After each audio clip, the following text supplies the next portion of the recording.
All right. Yeah. So, should I start to introduce myself? Yeah. Okay. So I'm Christof Koch. I was for many years, more than a quarter of a century, a professor of biophysics and neuroscience at Caltech and engineering at the California Institute of Technology. And then the last 15 years, I moved from academia to the not-for-profit sector. I ran an institute, first of chief scientist, and then as a president, an institute for brain science. And I also run the Tiny Blue Dot Foundation of Elizabeth Koch in Santa Monica. And my passion has been my entire life trying to understand consciousness, its basis in the brain in particular. That's what I did the first 30 years, first with Francis Crick, trying to understand which bits and pieces of the brain are intimately involved or maybe even causally involved in generating particular type of conscious experiences, whether that's in us or in normal people or in patients or in animals or even, in machines, and then helping to construct a theory of consciousness, the so-called integrated information theory. And including building a device, very practical, building a device to test for the presence of consciousness in behavioral unresponsive patients. They used to be called vegetative state patients, because we now know 25% of these patients, 1/4, are actually conscious. They have an experience. They have experiences. They're present. They're there, but they're unable to signal that at the bedside. And the challenge with that is that both in Europe and here in the US, most of these people, after 4 to 5 to 6 to 7 days, the clinical team, together with the family, will decide to withdraw life-critical care. So this is really where the sort of the rubber of this abstract mind-body problem hits the road of existentialist question. Yeah. Are you going to discontinue life support for this person because they're not moving, they're not conscious, so, who wants to live like that? Anyhow, so that's me. Now, what about you, So, Bernardo? what's the name of your company again? Intrinsic powers. Intrinsic powers. Intrinsic powers. The intrinsic causal powers of the neural Yes, networks in a patient. exactly. And the first product which we're now we're meeting with the FDA to get it into the ICU, is called Presence. Because the three questions family members will ask if you get this call, your loved one is in the hospital because, let's say they were hit by a truck. Are they alive? Obviously, the next question is, are they there? And the third question is, will they recover? So we're trying to address, because we don't have a good way to detect consciousness right now. Fantastic. I think this is extremely important work, but you already know that. I'm Bernardo Kastrup. I have two lives in a way. I am a computer engineer. I have a doctorate in computer engineering. I have started two companies now. One many years ago in 2002 called Silicon Hive, which was acquired by Intel. And last year, and I started another AI company called Euclid. We do core compute for AI data centers here in Europe. And I have this other parallel life as a philosopher of mind, ontologist. I also have a doctorate in philosophy of mind. And then these two things, I write books, so I became better known as an author than an entrepreneur or a technologist. And these two lives have more to do with each other than people assume, right? A philosopher of mind and a computer engineer, totally different. Not quite, because both have to do with mind. I work on artificial intelligence, and you can ask the question, are these systems that my team builds, are they conscious? They're not, but you can ask the question. And that has to do, of course, with philosophy of mind. That's where engineering and philosophy of mind come together. The central question, I think, of all existence, not only human existence, which is consciousness. What is it? What should we do with it? So why is this fancy core chipset you're building, this hardware support for executing LLMs, why does it not feel like something to be this Euclid chip when it's active, when you power it up? Why doesn't it feel like anything? Or doesn't feel like something? Yeah. Well, according to integrated information theory, which both of us subscribe to, um, the system we build it's basically a sea of von Neumann machines. And von Neumann machines just do not integrate sufficient information to form a psychic complex that spans the system. It would be constituted of what our friend Giulio Tononi calls ontological dust. In other words, an AI computer is an aggregate of stuff. It is not a mind. It doesn't have the interconnects that would be required and then the reentrant loops that would be required to integrate enough information to form a higher level complex that would be deserving of the term or the qualifier conscious. There is absolutely no reason to think it would be conscious. Even though, well, one reason is that many people sort of seem to accept is that, well, it answers any question I can ask it, including about how it feels, including describing how, you can even ask it, how do you think Jane will feel if she experiences, if she finds herself in this situation, right? It's, as we all know, these ChatGPT and all of its relatives are remarkable good at mimicking human behavior associated with consciousness. So why not just go all the way? Well, they seem to. Yeah, they certainly talk about their experiences. So why not Yeah. accept that they have experiences? Well, shop window mannequin certainly looks like a human, right? But we don't think it is human because it looks like a human. We understand that it was made to look like a human. It was made to mimic, which is the word you used. It was made to imitate. LLMs or transformers, AIs, it's the same thing, right? These things were trained with text written by humans, and they are trained in order to detect the statistical saliences of how words are put together by humans. So it shouldn't be surprising at all that it can put words together in the same way that humans do. It was designed to do exactly that, like mannequins in shop windows were designed to look human. But in one case, it's just function. We can imitate function without imitating the inner causal powers of our minds.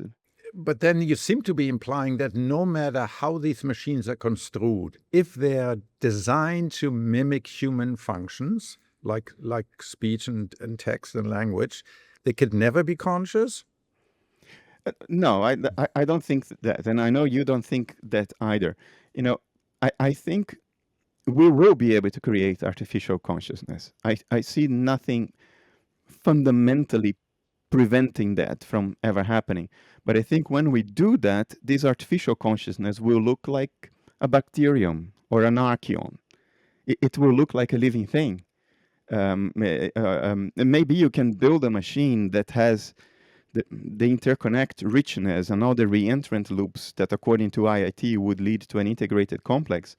But it would be such an excruciating complex machine that is unnecessary for the performance of the functions that have utility for us. I don't think it will happen that way. Do you think? I think we will create artificial consciousness, but it will be the same thing as creating artificial life, abiogenesis. Well, I don't know. I'm sort of somewhat confused about the status about quantum computers, right? So as we heard, if you build quantum computers, so like Willows, Google just announced that they had a set of Nature papers just last week about some further quantum breakthrough using their quantum computer Willows, that now has something like 100 logical qubits. So they're all entangled. So in terms of connectivity, intuitive, it seems like given all these gates are entangled with all other gates, that this should give rise, in principle, to high amount of integrated information.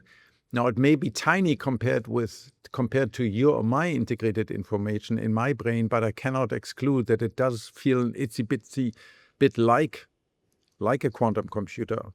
It wouldn't be an aggregate of ontological dust anymore, right? Correct. Precisely because it's entangled.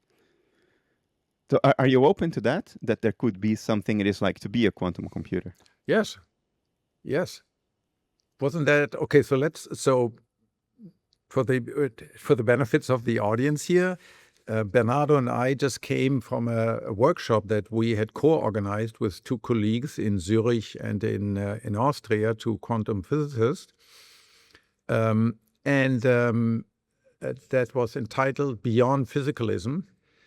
And it precisely dealt with these sorts of questions, particularly to what extent is integrated information compatible with or relate to modern formulation of quantum mechanics, particularly quantum information theoretical formulation of quantum systems, including quantum computers, and what does that tell us about the metaphysics of the world?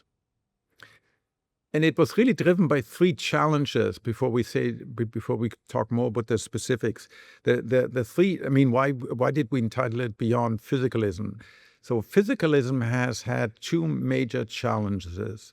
One is its abject failure to explain how the mental, how consciousness, awareness, subjectivity, the phenomenal, how that arises out of the physical. Right. By one reading, it emerges. Right. So if you have 312 neurons, like in a C. elegans, it's not conscious. But once you have 313 or 42 neurons, then you're conscious in some ill-defined, magical cadabra way. Right. Or they simply denied. I mean, that was sort of Dan Dennett, certainly the late Dan Dennett. In his later stages, where he effectively argued that consciousness is an illusion. People are completely confused about it. It does not exist in the way people think it is. And I've had these, discussion dinners with him because he's a great guy to discuss, where sort of he denies that there's anything above and beyond behavioral dispositions. When you're in pain, that there isn't this bad feeling. All there is, you rub your cheek, you eat on the other side of the mouth, you moan, you release stress hormones into your bloodstream. But this qualia, this purely subjective god-awfulness of pain, that doesn't exist, which just seems just so ridiculous to me always. It is remarkable that a human being dares say something like this. Yes. Especially an intelligent one, as then it and a very intelligent one. Yes. Yeah. So he tried to cancel consciousness, trying to gaslight us into believing that we're all terribly confused about it. But of course, that hasn't succeeded. People still worry about consciousness. So that's one problem with physicalism. It doesn't. It's been incredibly successful at manipulating the world in an operational way. Right? You and I totally believe that we're scientists to the core, and I'm in the lab every day where we do experiments. Okay. The second challenge is, it turns out, actually, certainly since 1926, it turns out it's very difficult to explain what is actually the physical, right? Yeah. It used to be very easy, in the world of classical physics, you have particles, they have a position and a momentum, and that's all you need to know. And if you know everything, if you know every particle and every position and momentum, then you can calculate everything backward and forward. There's nothing unknown, right? But of course, then quantum mechanics came along, turned out to be a much better description, particularly at small scales and at small masses and energies. And then it has these seemingly woo-woo components that Einstein disliked, and he called it spooky action at a distance, this entanglement, right? But we now know it's a fact. Nobel Prize has been given out for it. There are two particles that are entangled. They can be literally half a universe away. As soon as you interact with one, you observe its state. Let's say it's up. Then instantaneous, no matter the distance, the state of the other entangled particle is also determined. Now, that's certainly not my grandfather's materialism or physicalism anymore. So that's the second challenge. And then the third challenge is sort of maybe less accepted, is the fact that people report particular type of experiences, transformative experiences, non-dual experiences, mystical experience, religious experiences, near-death experiences. These are all different labels for things that I think fundamentally very similar, that involve the loss of self, the loss of experience of self, and then you partake of what feels like ultimate reality that's purely mental. William James, has this beautiful phrase, this beautiful term, noetic knowledge, right? You bring back something that you just know you've seen this, and everyone else tells you, oh, that was just your brain on drugs, or you're just confused, what's a hallucination? But this is more real than real itself. So then the challenge is, as a not only as a conscious subject, but as a scientist and a scholar, to try to see, because there's only one world, how can we integrate all of this? How can we integrate the world of science with these sort of mystical experiences, and where does this lead us? So the nature of mind, the spookiness of the physical, and extraordinary experiences. Those were the three motivations we had, right? The triad, Yeah. For me, I concur with all three. You already know, but I'll share for the sake of the audience. What I find remarkably peculiar is that regarding the first two, what's the nature of mind and what's the nature of the physical, we have two leading theories for both of them, right? One for each. For the nature of mind, the leading theory, especially after the adversarial collaboration of 2023, is clearly IIT, Integrated Information Theory, and not only predictively better, but much more instrumented, much more mature in terms of its mathematical apparatus and the precision of its predictions. And then for the underlying nature of matter, with all its spookiness, we have quantum information theory in Foundations of Physics. And to me, what is remarkable is that although they apparently talk about different things, IIT talk about the neuroscience of consciousness, and quantum information theory talks about the nature of the world out there, both have concluded that the most viable way to model what's going on is information theory. So not information in the sense of communications theory, not Shannon information, but the information in terms of how you modeled the states available to a system. It's almost like you ask, what is the knowledge available to different parts of the system, right? What information is available to the subsegments? So both have concluded that the best way to model what's going on, in one case, the world at large, in the other case, mind inside our skulls, both arrived at this conclusion. Information theory is the way to go. That's how we model it best. And both deal with spookiness. So you already mentioned entanglement, instantaneous changes at a distance, in the case of physics. But in IIT, you have that as well. If you change the causal structure, if you change the TPM, even if it's only the counterfactuals, if you change the transition probability matrix of a complex, then the intrinsic causal powers of the complex have changed. What exists has changed. So to me, these two and more commonalities between these fields that should be, in principle, should be regarded as completely distinct, points that they're both looking at the same thing. The nature of mind in here and the nature of the world out there may be more alike than our cultural conditioning leads us to believe. So that for me, that was one of the great motivations to take part in that workshop and help organize it. And I guess we should mention this was co-organized by Lydia Del Rio, right? She's the professor at the ETH in Switzerland, I think. Yeah. And Markus Müller, who's at the what's the name of this institute? The Institute of Quantum Optics and Quantum Information, the ICOQI. It's part of the Austrian Academy of Sciences in Vienna. Yeah, maybe we can unpack that the side observation that you just made, that even within IIT you get this seemingly spooky but totally understandable, seemingly instantaneous action. And so what it is, so one of the axioms and one of the associated postulates says what exists the most, and what exists the most is the complex that has the maximum of big phi, of big integrated information. And so you can have this paradoxical situation where you have a brain, or let's take the very realistic scenario. You have the brain and you cut it in two along the corpus callosum. This used to be done by, or still done occasionally by surgeons to prevent the spread of seizures from, let's say, one hemisphere into the other hemisphere. And as far as we can tell, then there are two minds inside these two hemispheres. Inside one skull, right? There's a left hemisphere that's typically the one that speaks, and you can have eloquent discussion with it. And there's a right one that typically doesn't speak. It can answer simple questions. It can sing, but it can't speak. But it's also a conscious mind. Now, what happens if you do this experiment very, very slowly, or you do the opposite of it? You connect the brain with Neuralink-like technology.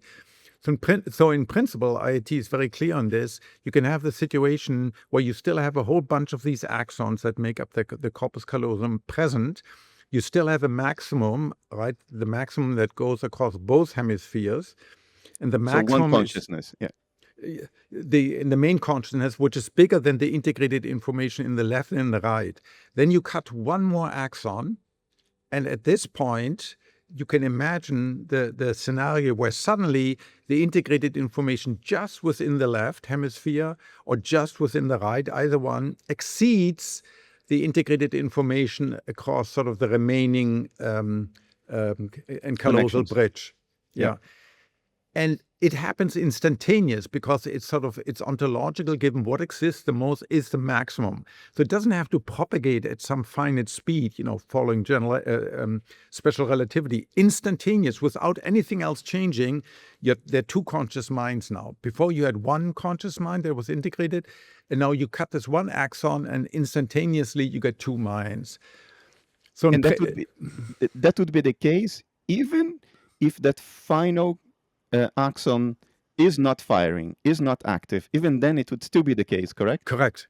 Because it would be a counterfactual. So yes. You're eliminating a counterfactual, and then it still splits in two minds, even though that axon is not doing anything.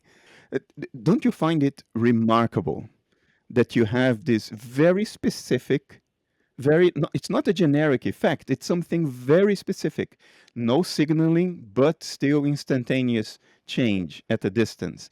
Don't you find it remarkable that it is there in IIT and in a completely unrelated, totally experimental way, but a totally different area of science, we find it experimental in foundations of physics as well? I find this remarkable. It is remarkable. Coincident no more. That's what Sherlock Holmes would say. It can't just be coincident, can it? No. And there are so many other coincidences as well. No, it cannot be. I talked about it in the workshop, but for the sake of the audience, what IIT does essentially is to find a bridge between mental states and physical states, right? It collects subjective reports of experience, while the same subjects who are reporting are instrumented and brain activity can be measured. I don't know, EEG, MEG, fMRI, whatever method. But you can collect both sides of the equation, patterns of brain activity and the characteristics or the qualities of subjective reports. And then IIT tries to build a bridge between the two of them, because we have access to both sides as humans. We can report experience. So IIT builds this bridge. So if one of the sides is not available, like a patient in locked-in syndrome, you don't have the subjective reports, but now you have the bridge. So by looking at patterns of brain activity, you can infer how conscious the patient is and how rich is the patient's inner life. In principle, because this has to happen, of course, Bernardo, at the relevant level of granularity. Right? Granularity. Yeah, of course, your company has a fantastic way around the practical limitations of making measurements at fine granularity, because you use transcranial magnetic stimulation to sort of send pulses into the brain so you can measure the impulse response. And if you really apply information theory to that, you can prove that you can reconstruct stuff that you haven't measured just by looking at the impulse response at a fairly coarse level of granularity, which is fascinating in electronics engineering, communications engineering. People have had this insight before, but that can be transposed all the way into neuroscience and consciousness. I find it remarkable. It's rather spectacular. But in circuits, think about it. The equivalent in circuit would be you take your chip, your NVIDIA chip, you put an EEG electrode on it, right? And you record it while it does a transformer, while it does a particular operation. Of course, you see the clock signal. We don't have a clock signal, right? Yeah, and if you do that on a von Neumann machine, it would be extremely boring. There would be a lot of communication between the data path and the memory, and everything else would be rather quiet. I mean, no, von Neumann computers as we do them today are incredibly uninteresting from the point of view of integrated information theory. But what I was referring to is analog electronics, because one way to characterize a black box analog system and you don't know what is inside, one way to characterize it is what is called impulse response. You send a pulse to the input and you measure the output because that pulse is so harmonically rich. And that's what you guys are doing, sort of, to That's counter what we're the. doing to see whether the cortical the circuitry is intact. In fact, you can see there's a fairly abrupt threshold, and I think it has to do with the breakdown. So you lose consciousness if your cortical thalamic system loses its integrity by whatever, due to stroke or hemorrhage or TBI. And it's quite remarkable in circuit simulation, but also in the measure of complexity that we take from these patients. This very abrupt threshold. It turns out if you're below the threshold, you're unconscious, whether you're a normal person in deep sleep or a normal person anesthetized, or you're a patient in a true coma. While above, you're conscious whether you're awake or whether you're in a REM state, or you're taking ketamine, or you're a patient that has a brain lesion, but you can talk, so you're clearly still conscious. Yeah. What I find fascinating is the following. There is nothing about the brain that is fundamentally distinct from the rest of the world. I mean, it has a very rich interconnect network, but this is not a fundamental distinction. It's a distinction of configuration. It's a matter of degree. The world is also interconnected, just a lot less. The same kinds of atoms and fields that form the brain form the rest of the world as well, right? So if IIT gives us that bridge between what it is like to be something, or what IIT calls the intrinsic existence, things that exist for themselves as well, not only for others.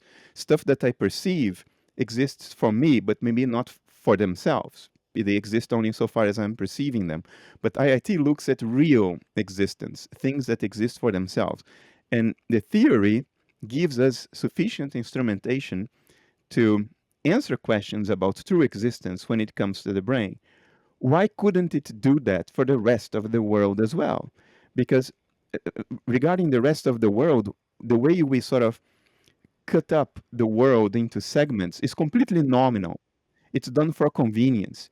Mainstream science doesn't give us any reason to think of subsets of the universe as things in themselves. They are just part of the causal tapestry of the world. But I think we IIT need to could give us. unpack that. Okay, so So I have this little piece of candy here. So this clearly seems to be its own object, right? It's clearly distinguished from my finger. It's clearly different from the surrounding world. So why isn't this obviously a well-determined object segregated from everything around it? at a naive level, the air around it is also made of molecules. There is carbon in the air around that little candy that you just swallowed, in the form of carbon dioxide, even carbon monoxide, and that stuff you just swallowed has a lot of carbon as well. So the boundaries we see are like arbitrary boundaries that we project onto the world. Out there is only atoms and molecules, and to look at it less naively, out there are only quantum fields, and the quantum fields are not cut up in segments. They span the entirety of space-time.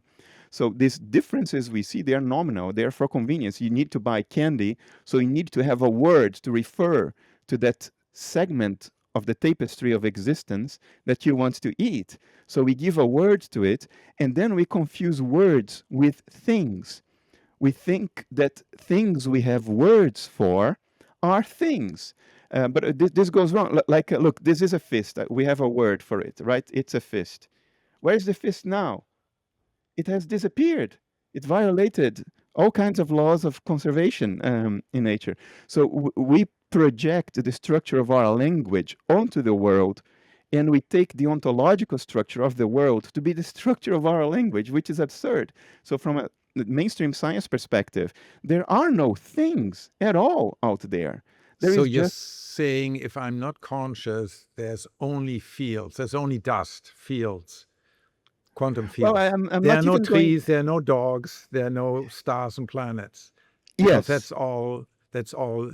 that requires a conscious observer to segregate the planet from its background and the sun from its background. Nominally. You need an observer that nominally will carve out the world into arbitrary segments for mere What do you mean convenience. by normally? Nominally. Nominally means that there is nothing intrinsic about it. It's purely subjective. It's for convenience. Like, let me give you an example. We tend to separate the world into objects naively based on form, but the more sophisticated amongst us will say, well, no, you can carve out things in terms of function. Like, what is a car? A car is the sum total of whatever is needed to make it move. Like, if you remove the spark plugs, it doesn't move. So the spark plugs are part of the car. The problem is that you run into an issue very quickly. You need gravity for the car to move. You need the road that the tires will grip because of gravitation attraction for the car to move. You need air for combustion to take place in the engine. And you need hydrocarbons to make to release energy. But to have hydrocarbons, you need plants. And for plants to exist, you need the sun. And so quickly you realize that there is no car at all. There is nothing. There are no objects. And IIT is the only theory that gives us a principled, precise mathematical way to say where the true boundaries of things are and differentiate. Maximum. And so you can look at, in principle, if you have the God's eye view, you can look at sort of the universe, all of its interaction, its entire transition probability matrix, as you said, and Yeah. say, well, I can draw boundaries around here. That's I call it conventionally Bernardo, and I can draw, boundary around here, and that's Christof, and those are two conscious entities. And it may pick other, right? There might be a mouse down here in the basement. I'm on a houseboat, so surely there are all sorts of critters living downstairs there, and they will also have precise boundaries, right? Yeah, But the another thing. boundaries wouldn't include this, or Yes. wouldn't include this, right? So Yeah. in that sense, it's not panpsychist.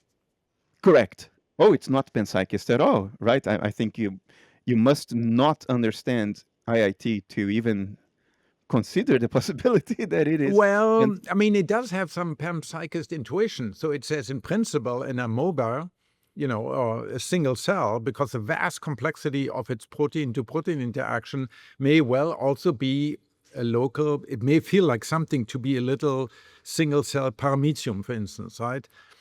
Well, I agree with that, but I want to call that panpsychism. Panpsychism, I mean, to be very strict, micro-constitutive panpsychism, which is what most people refer to when they use the word panpsychism, would say that the boundaries of things are formed by the boundaries of elementary subatomic particles. In other words, the structure of nature is given by physics, and then mind sort of superposes that pre-existing structure. But IIT would say no, the true structure of nature is given by integrated information. It starts on the mental sphere. That's where you find the boundaries.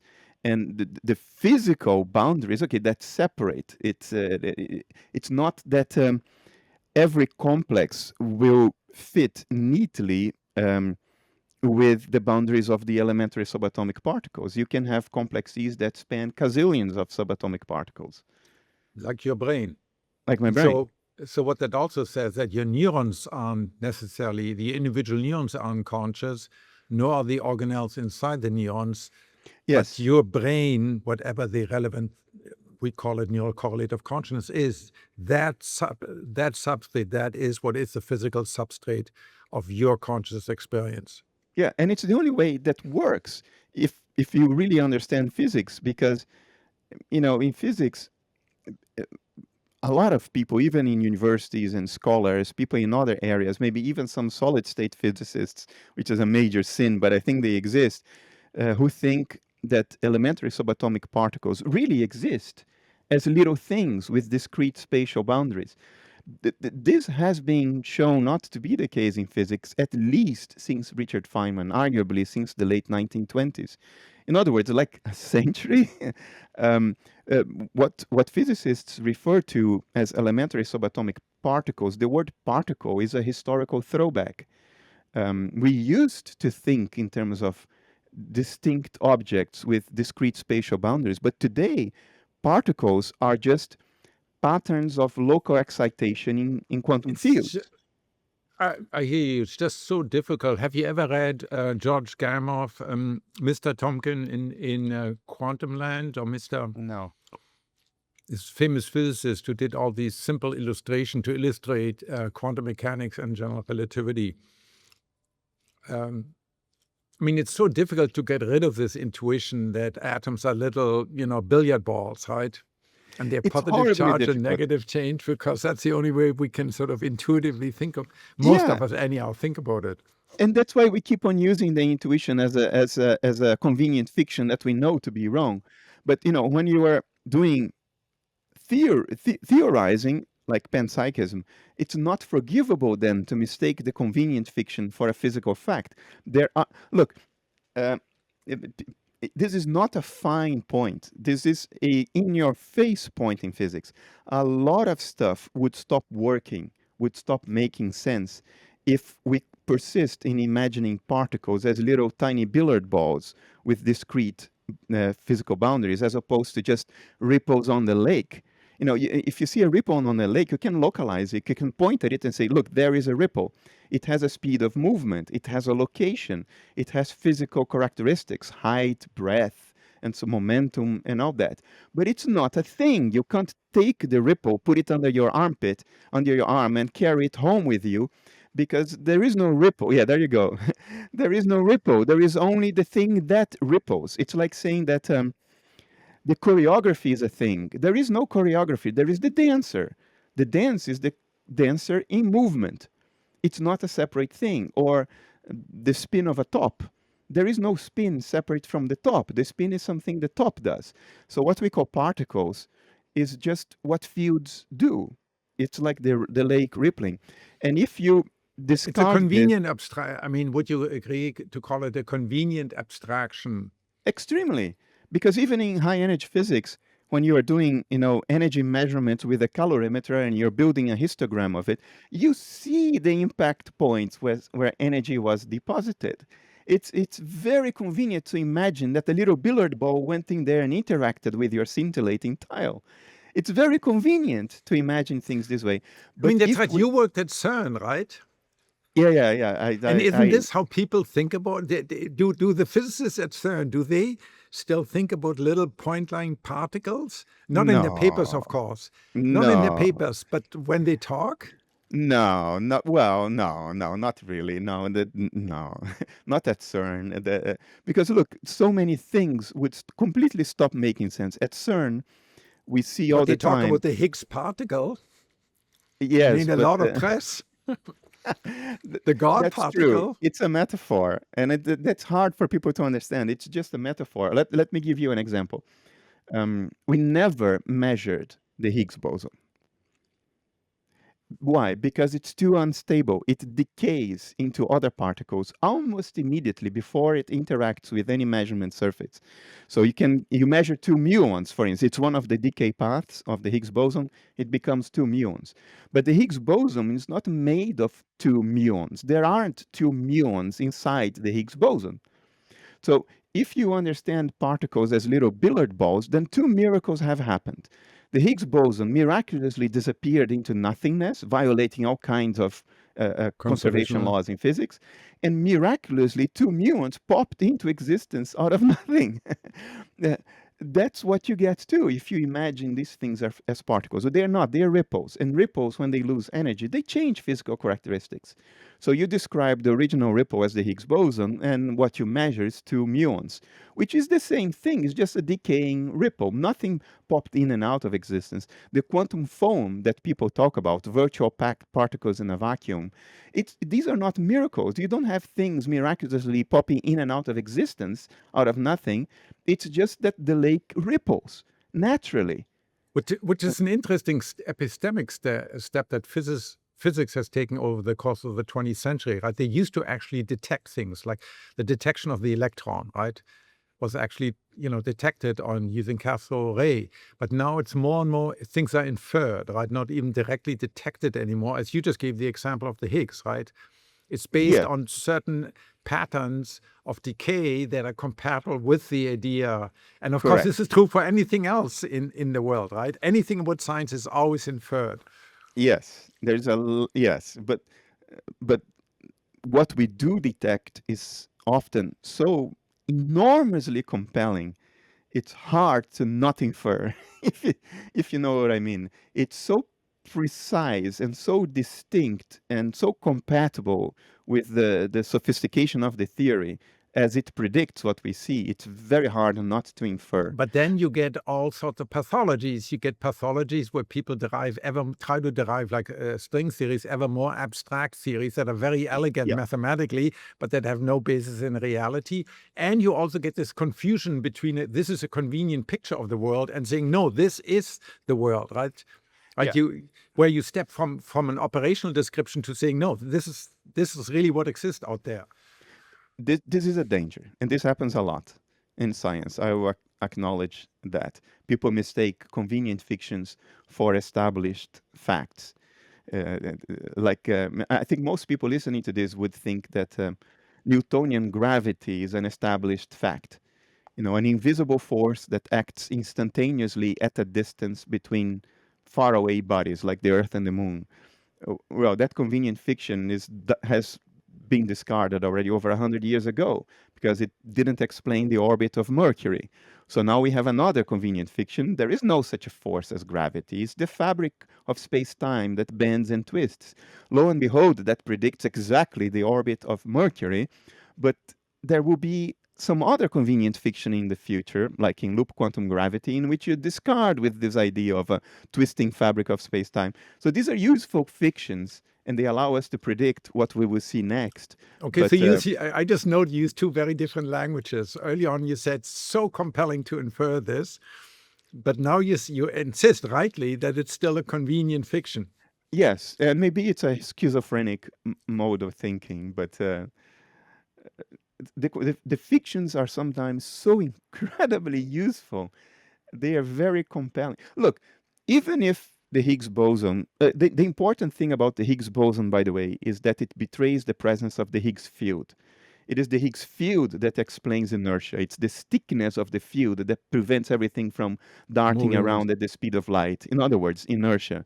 Um, but even if we discard or replace the convenient fiction of bosons and quantum fields and we arrive at some other more deeper or more intrinsic uh, structure for the universe that accounts for everything without Higgs bosons and quantum fields, even in that case, what the fiction predicts we will see is correct. We do see this stuff. I totally agree. This is why science works. You can build, nuclear bombs, right? Yes. So It came up. I don't think the notion of convenient fictions allows us to say, oh, then forget everything, anything goes, everything is real, it's all fiction anyway. No, I don't think that is the case. There's a lot of bullshit that we can experimentally say that particular fiction is incompatible with So what we observe. maybe one has to think of somewhat different language than convenient fiction. Because, yeah, convenient fiction does imply where it's just it's your narrative versus my narrative, right? And I believe in witches and you don't, and that's okay. We just have different narratives, But right? So maybe one narrative correctly predicts what we will see next, and the other one doesn't. And then we have the epistemic necessity to discard one and go on with the other, right? Otherwise, we wouldn't do science. if we were truly rational, do you know Aumann's agreement theory? No? Robert Aumann, Nobel laureate mathematician at Hebrew University, did this 50 years ago. This showed this a simple theory. It's very easy to prove using Bayes' theorem that perfectly rational actors will always come to if they communicate Oh, their posterior knowledge about, let's say, stocks or whatever, the existence of Higgs boson, they should always agree. They should never agree to disagree. Agreeing to disagree should not happen among perfect rational actors. Of course, humans are not perfectly rational actors, and they do disagree all the time, although they shouldn't if they were. you know, what's his name again? Kuhn, Thomas Kuhn, Kuhn. Thomas Kuhn. Yeah, yeah, in the US, Kuhn, yeah. Well, I'm I sort think of it's German. falling for Cool. the yeah, I'm falling for the inaccuracies of the U.S. language. He did say back in the 60s, early 60s, that um, there is no such a thing as neutral data in science. Even the Okay. data you choose to collect, you make that choice because you're already laden by a certain way of seeing, a certain paradigm. But I do think we can still do science despite that. Do you disagree? Oh, no, no, not at all. I mean, you see it in mRNA vaccines, right? Yeah, These were rational designed vaccines. You see it in quantum computers, right? These were predicted, David Deutsch, Dick Feynman, etc. They predicted them, and then now people actually have them. And in 20 years, they may be in our, they may be widespread. So this is only possible. I mean, science is by far the most effective way of manipulating, of understanding and manipulating nature. yeah, yeah. Nothing like it. Nothing comes anywhere near it as a methodology. I think the mistake some of us make is that we take science for a metaphysics, and there it can go wrong. Okay, so let's go back to this workshop. Yeah. So what do you take from the workshop? So it is remarkable that you've pointed out these seemingly similar ways of using probability, of having a maximum for integrated information theory, and this integration of probability functions for quantum theory. So do you think it's possible to derive prediction that one can come up with a single probabilistic, not probabilistic, maybe information theoretical formulation that encompasses both sort of conscious experience as well as makes predictions that are actually experimentally testable by physicists? I, Wow, I've never I seen you silent for 10 seconds. what do you think? Well, I mean, that would be the goal if we can do it, because otherwise, if we talk about all these things, I mean, metaphysics come and go, right, over the century, right? Idealism used to be the most popular one certainly in Western Europe, right? During the Enlightenment, and then it gave way to materialism that then turned into physicalism. So now we are sort of abandoning strict physicalism, and people are casting about other ways of describing the world. So you can see sort of waxing and waning.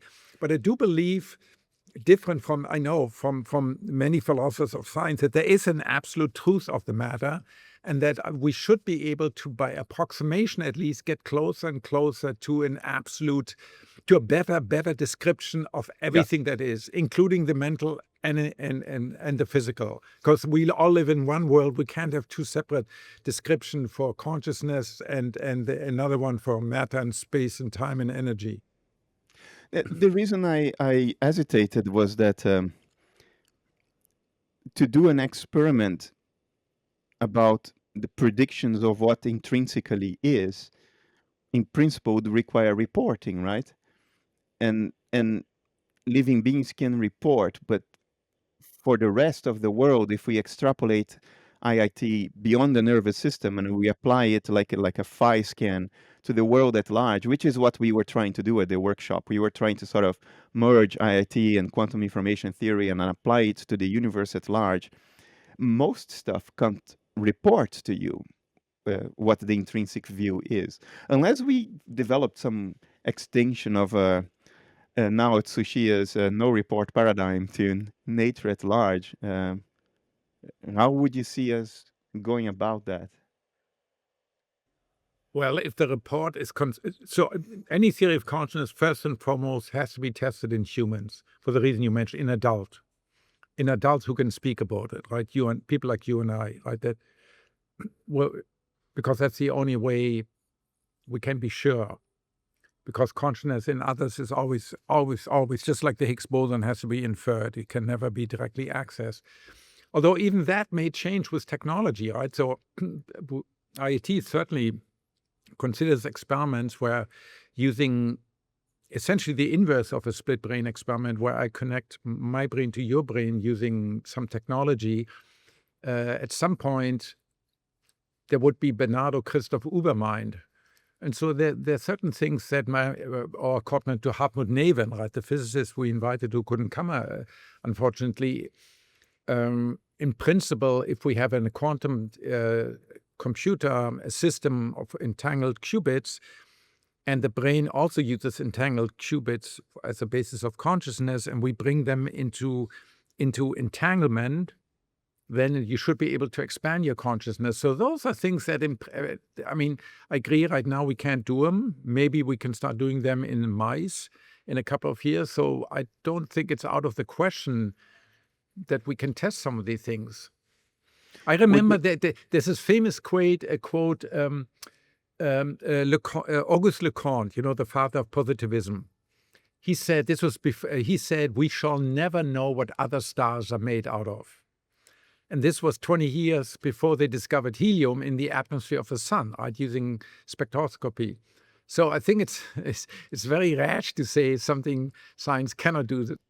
Oh, I didn't mean to say that it's fundamentally impossible. I just hesitated because I felt that I was invited to produce an example, and then I couldn't. It would be draw cool if you could. It would be cool if you could. Here's one. Imagine that technology like Neuralink develops further. Then, according to IIT, if I connect a sufficiently complex system to my brain via a Neuralink-like interface, the mere existence of those counterfactuals would change what it is to be me. If they're part of your main complex, yes. Yeah. Yeah. And I would be able to report that, even though I'm talking about something that is inanimate, I would gain access to that inanimate thing by virtue of information integration. Yes. Even if it's not on, because it's pure counterfactuals. Well, I mean, it has to be on in a sense. It has to be active. It has to have causal powers. Yeah. But even if, okay, yes. So that could be a way to preserve a form of reporting by connecting. I mean, ultimately, you still depend on report, but this, in principle, anyone can test this, right? So you can say, okay, if you don't believe me, here's the apparatus, here's this helmet that you have to put on, right, where you fuse your consciousness with this quantum system, or maybe conventional physical system, and you can expand it in predictable ways. This could be a new technology. Yeah. Another possibility may be, I keep on coming back to this idea that only IIT in the whole of science can, in a principled and predictable and precise way, tell us where the ontological boundaries of the world are. Nothing else in science can do that. Could there be a physical way to test that in foundations of physics? Because in foundations of physics, we talk often about what constitutes a whole system, right? Usually entangled systems are wholes. They cannot be described in terms of parts. If you try to describe them by adding parts together, you never get there. That's Bell's theorem and many of those no-go or limiting or differentiating theorems that you see. Also, Leggett's theorems. People talk about Bell's theorems all the time. Tony Leggett extended them quite a bit in 2003 in Foundations of Physics.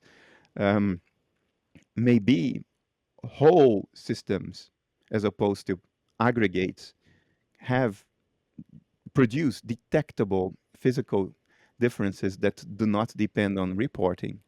So that could be an area to study. A qualia scope. In fact, yeah, even within the brain, because it's well possible, so typically there's only one consciousness associated with our brains, typically, but it may well be possible that, for example, right now, you, Bernardo, your main consciousness clearly must involve Broca's, must have access to Broca's area and Wernicke, because you can hear and understand what I'm saying, and you can produce intelligible speech, so I can understand it, right? So it has to have access to that. That does not exclude that there might be minor complexes that are causally independent from the major complex, right, within all of our brains, that might explain all sorts of so-called unconscious, unconscious behavior, right? When let's say my egoic consciousness is focused on you, but my left hand does all sorts of sophisticated things. And you say, well, that's your unconscious, but in fact, it may actually be also conscious, but it doesn't have access to Broca, so you can't directly query it, what it does. And in fact, this might explain something you've written about DID, right? Yeah. And dissociative Dissociate. identity disorder. Yeah. I think the clinical evidence for the notion that we are constituted of multiple disjoint complexes is overwhelming. But it's clinical, so it percolates very slowly into science.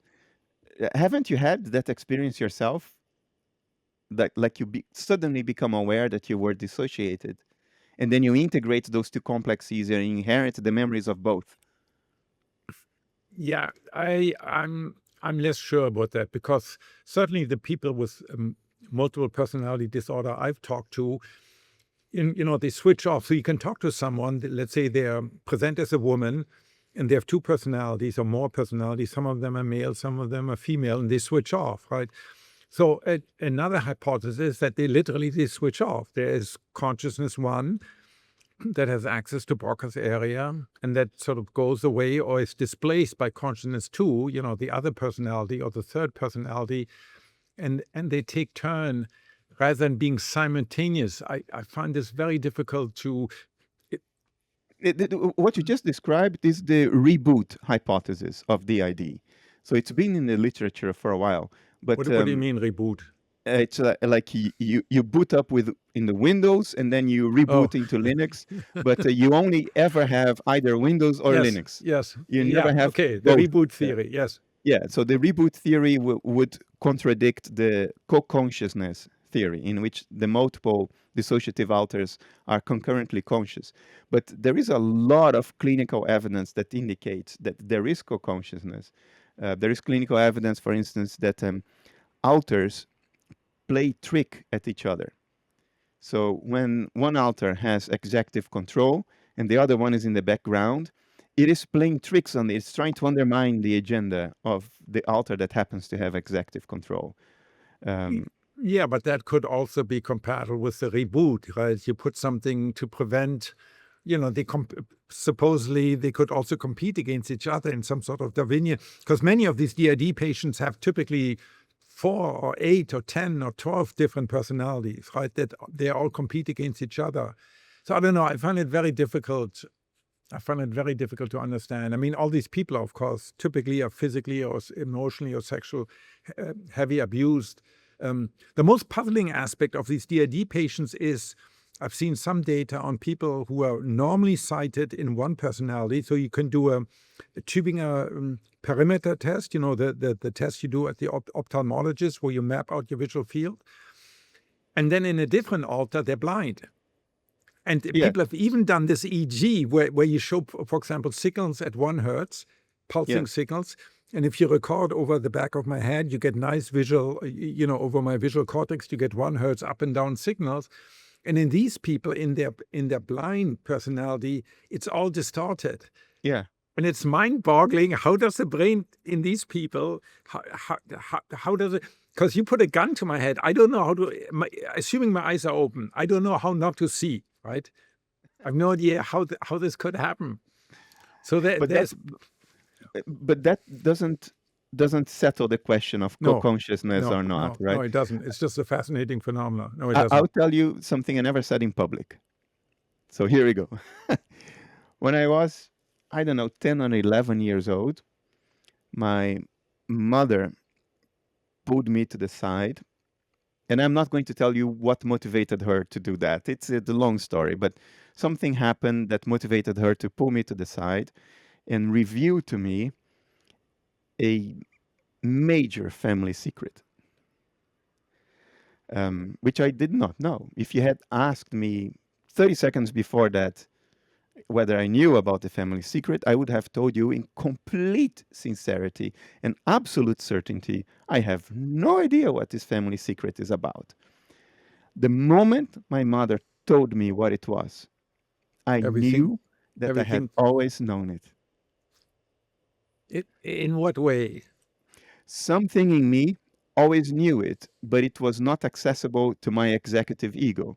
The moment she told it to me, and perhaps because I was a kid, so my nervous system is very malleable and flexible, I instantly, with the certainty that only a child can have, I instantly knew, oh, I have always known this. And today, if I look back, one of the convenient fictions I can produce to account for it and which fit is I had two dissociated complexes, and at that moment they merged, and I inherited the memories of both, the one who didn't know and the one who always knew. And I don't know how I always knew. Maybe when I was a baby or a toddler, I overheard it being said. I don't know. Somehow I had access to that But was because it I knew. conscious? So what about the conventional explanation? Okay, this was in your unconscious. It was unconscious. It's the same thing.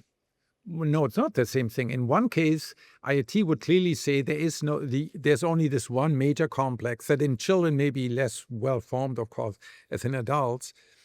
And then you have all sorts of unconscious processing going on all the time, Oh, okay. No. versus actually having a minor complex here that doesn't know it in a conscious sense, but it doesn't have access to language to talk about it. The way I felt that I knew was not that, oh, this was in a drawer. This information was in a drawer all the time. No. Um, I knew that I knew it because something in me for most of my life was experiencing that knowledge as my life was unfolding. Okay. You see what I All right. mean? Yes. So it wasn't, yes, it was unconscious in the sense that my executive ego couldn't access it. So it was unconscious from the perspective of the larger phi complex, but it was not unconscious to that other complex. I felt or I remembered that thing, that part of me had known that reality, had experienced that reality for years. That's what I meant when I said I have always known it. I was consciously aware of this fact.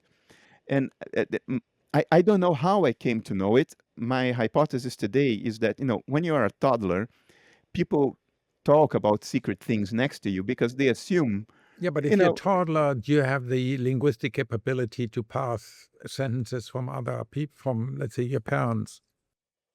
well, I don't know, or maybe they thought I didn't hear, or they didn't take it seriously that I would articulate. It is not a trivial family secret. It's an elaborate thing.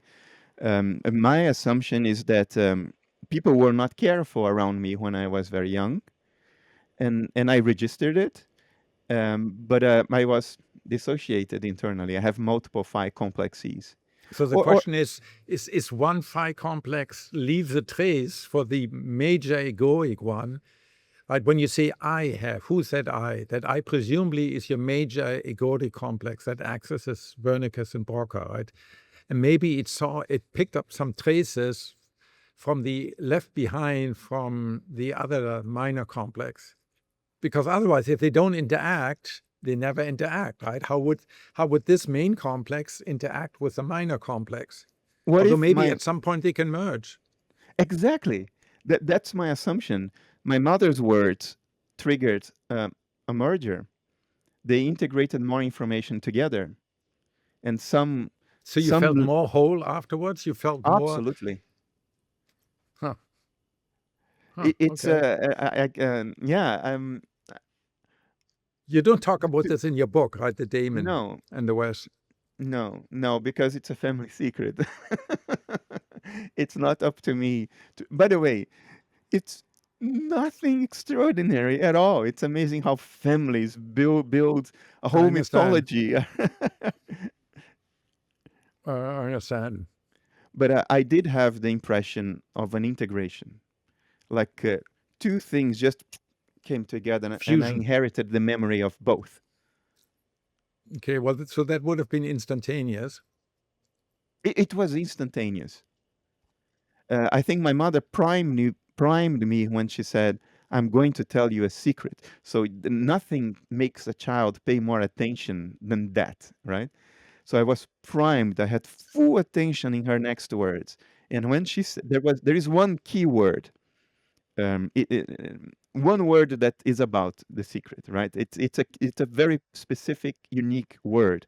When she said that word, I have always known it. I have lived my life knowing it. I have consciously known this all along. There are other examples. I'm very good at not being aware of pain. I can Of be in pain, pain. yes, Yeah, I yes. can be in pain for days. And if you ask me, are you in pain? I would tell you very honestly, no. And then at one point, the pain comes to me, and I realized I was feeling this pain for the past couple of days. Have you ever had this? Am I off the average? Yeah, no, I have had that. Fortunately, I've not had a lot pain, and I've never been in this situation. I know some people talk about it when they realize, oh, or they hear sounds and they realize, oh, that sound was, I mean, that's more common, at least for me, when you realize, oh, that sound's been ongoing for 10 minutes. You only now paid attention to it. Or here's another go. Do you think that we do not experience our breathing when we are not paying attention to it and reporting to ourselves, I feel my breathing? Well, in general, you don't pay attention to it. And then in general, what you don't pay attention to, you're not conscious of, in general. But there are many exceptions. Yeah. Do you think you were experiencing your breathing 30 seconds ago? No, I do Do you not. think there may be another complex in you that was experiencing your breathing? I And when I can't talk about it, it merges. it may be so tiny. Yeah, I can never, I mean, that's the trouble, right?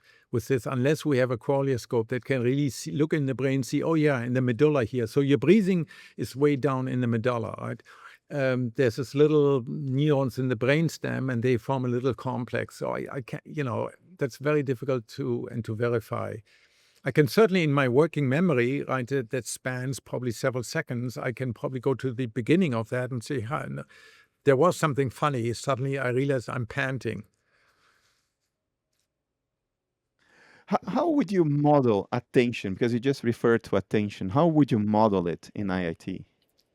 Yeah, so the conventional way to model attention is that at the neuron level or the signal detection level, when you attend to things, I'm talking about spatial attention, whether it's vision or auditory or tactile, the signal becomes boosted. The signal in the of the object or the region you're paying attention to becomes boosted, and the non-attended signals become somewhat more suppressed. I mean, that's conventional. So you can when you pay attention, you can detect things faster with faster reaction time. You can do these conjunctive searches. So that IIT doesn't deal with that. It's not a psychological theory, unlike, for example, global neuronal workspace, right? So it would say that's at the input end. What comes into the main complex, whether attended or not, has already passed through the filter of attention. In the modern theory of the unconscious, the so-called new unconscious, you may Yeah, have yeah, read about it yeah. in some of the literature. There are at least two Dutch researchers that think that attention is the key mechanism that makes things conscious and distinguishes them from the unconscious. But in IIT, that wouldn't work, right? Because if it's just about intensity, then all qualia states have to be already in the complex. Attention doesn't bring in new qualia states; it just reinforces some that are already there. And you can certainly pay, I mean, I've written a number of papers also. You can do experiments to show that you can do this 2x2 dissociation, attention on the one axis. You manipulate attention, you manipulate awareness or consciousness of the stimulus using masking or something on the other. And you can, even though you don't pay attention, now, let me back. For some psychologists, whatever you're conscious of, by definition, meant you had to attend to it. Okay, so then, of course, they have to be, one always follows the other. But experimentally, you can certainly find situations where I attend to something over there. So let's say I'm driving. Very typical example. I'm driving. I'm by myself on a freeway. Here in America, where you can drive for hours on the freeway. You're certainly paying attention because if a cattle strays onto the road, you You will immediately hit. know. Yeah. And you would know, yet your attention is fully occupied by the story you're listening to on your podcast or on your, on your radio station, right? You're fully occupied by that. And you can show that in inference. If you have a secondary task, the performance of the secondary task will be worse because you're doing this primary task, listening to the story. Yet you can still you clearly see something. You don't put it into working memory, right? So you may not remember the past 2 hours because you're just driving, listening to the story. But at the time, you were certainly conscious of the visual environment. Would you model this as two different complexes in IIT, the one that's driving and the one that is listening to the podcast? That's a good question. It's a very good question. Yeah, probably one is sort of a very brief, transient one that doesn't access language, that doesn't need language, right? Because it's just visual input and motor output. How do you do the steering? So it's really, it could either be what Francis Crick and I call the zombie loop, which is because the driving is so well rehearsed, it's fairly automatic because we do it all the time. It could be that, or it could be just a minor complex. You have a visual experience, but you don't report it. It doesn't get put into working memory because you don't have attention, and it immediately fades. But you were conscious of it all the time. It's a very good question. Let's meditate on this. But Christof, to respect your time, maybe we can start drawing this to a close. I just looked at the time, and we've been at it for a while. But so, what are the next steps for this? For our yes, attempt to get a rapprochement between, or an approachment, not a rapprochement, an approachement between IIT and QIT, quantum information theory. yes, I was going to ask you something similar. Like, what did you take out of the workshop? I think we partly have cultural and psychological challenges to overcome. Because people from these two fields, the other field is very alien to them. And I think we made a great step forward in trying to convince them, or at least plant the doubt in their minds that it may not be as alien as they think. But how to really give follow-up to it concretely, I think it's still a challenge. We may have to do this again, such that people start getting used to this idea and they more easily, have their interest focused on the questions because we raise. the challenge is firstly, we had that, right? We just have to familiarize people from across these two very different fields. Consciousness study on the one hand, that usually involves some sort of neuroscience, psychology, and theory, and then quantum mechanics, which is at the extreme other end. We just have to familiarize those people with each other's. And then, of course, there's always, for me, the big elephant that the physicist, avoided. You and I had a brief discussion about it. To what extent does all of this presuppose that the relevant grain, spatial temporal granularity to understand consciousness in the human brain, which is the only one we really know for certain, requires quantum mechanics, right? Yeah. Because maybe this is all true. Maybe entangled particles out there in space, they do all this non-locality and stuff. But here, at room temperature, in this wet, salty, cavern inside my skull, all of that gets averaged out because you have massive interactions, given the large number of degrees of freedom and 300 degrees Kelvin, and none of it really matters to understand consciousness. That would make things a lot easier, wouldn't it? That would be the favorite or the preferred outcome, I think. But, recently there was this study published that sort of substantiated Stuart Hameroff's claim that you can have coherent quantum superposition states in microtubules, which are these little structures in the cytoplasm of neurons. And if that, insofar that study is conclusive, that would mean that the causal. You don't think it is? No, it is not. No. Didn't you find it puzzling? No, I mean, look, one thing that people from outside the field, even physicists, have difficult getting their hand around is the vast complexity of the brain, So, physics is very good at studying simple things like isolated electrons, right? Or muons or black holes or the origin of the universe. That's great. But here, even a single worm that has 1,000 cells, 302 neurons, has trillions of degrees of freedom, right? Partly this explains why 2 out of 3 experiments in the biomedical sciences, 2 out of 3 experiments, what's cancer biology or cell biology or fMRI or neuroscience, can't be replicated, right? Because there's just this huge amount of variability. And even if you work with flies that are all isogenetic, you put 50 of them in a box and you do experiments, they're all born on the same day, they get the same food, they have the same circadian rhythm, you still get tremendous amount of variability at the level of individual neuron, because each one, at the level of individual flies, because each one of these flies consists of, 10 to the 15 or 10 to the 14 different atoms, all, vibrating away.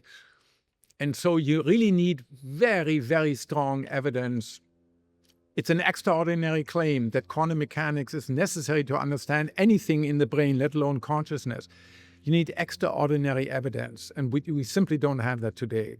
The best evidence we have may be bird navigation, where the magnetic field has to interact with incoming photons. But even there, it hasn't been nailed down. Once it's get nailed down, there's going to be Nobel Prizes galore. Right? Yeah. Once we can really rigorously show that quantum mechanics does something non-trivial in biology in general and in neuroscience in particular, then the field would explode. But we are not there yet. I mean, the brain is quantum, right? What you mean is that pure quantum states, right? There may Yes. not be pure quantum Yes. states in the brain, Yes. but ultimately, of course, everything is quantum. But you mean something more specific? Yeah, I mean non-trivial quantum mechanical states, particularly entanglement and superposition. And what you just said means that we have problems anyway already, even if it's all classical, right? So yeah, we simply don't know. And IIT, of course, was first formulated. It has been extended, as we saw, to quantum mechanics, but of course it was formulated within a classical, using classical systems. And it per se, that wouldn't require quantum mechanics. But we simply don't know. We have to keep, I'm very interested in this. So I'm working on some experiments trying to test exactly this question, is quantum mechanics relevant? But we simply don't know. Yeah. Maybe this is a good note to leave it at, Christof. All right. Well, that was enjoyable as always. Always a pleasure to talk to you, even though we just spent like days talking to each other a week ago. We always find something new and exciting to talk about. It's been a pleasure, sir. Should we do another iteration of this workshop? Maybe with some same people like Marcus. Marcus was very engaged. Kevin was very engaged. David was engaged. David was engaged. So Yvette was engaged as well. Yeah. So do you want to do in principle another workshop I like would this? be open to that. I think, look, it would always be great to conclude in 6 months that we don't need that we will already have the follow-ups we talked about during the workshop. But if it doesn't materialize, I would be open to doing it again. Yes. Yes, All maybe right. we choose another mountain next time around. All right, in the Austrian mountains, in Alpach, where in fact Schrödinger is the grave of Schrödinger, right? Oh, there you go. And Alpach is a beautiful town in the Austrian Alps, and if you go to there's this a little cemetery near Schrödinger's grave, and Schrödinger's equation is on his gravestone. Austria is a great option. Austria has what I consider to be the most beautiful place in the world, the Zebensee. It's very close to the border with Germany, where the Zugspitze is. It's that valley next to the Zugspitze. There is a lake, an alpine lake there called the Zebensee. It's the most beautiful place in the world, if you ask me. So we could do it there, right on the border. Okay.